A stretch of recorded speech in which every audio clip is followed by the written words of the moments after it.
So the next thing, how to play music.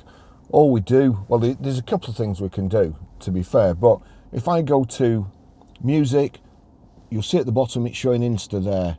So if I click on the bottom there, it gives me two choices, iPhone or Insta. If it's on iPhone, we just click it back onto Insta. Anything that plays on here now will play through the system if I set it up correctly. So to set it up correctly, all I need to do is go to media. So that's on Bluetooth audio already. Let me just see what happens if I click media again. There you go, Bluetooth audio. So there will be somewhere I should be able to change or go through the different things, media sources.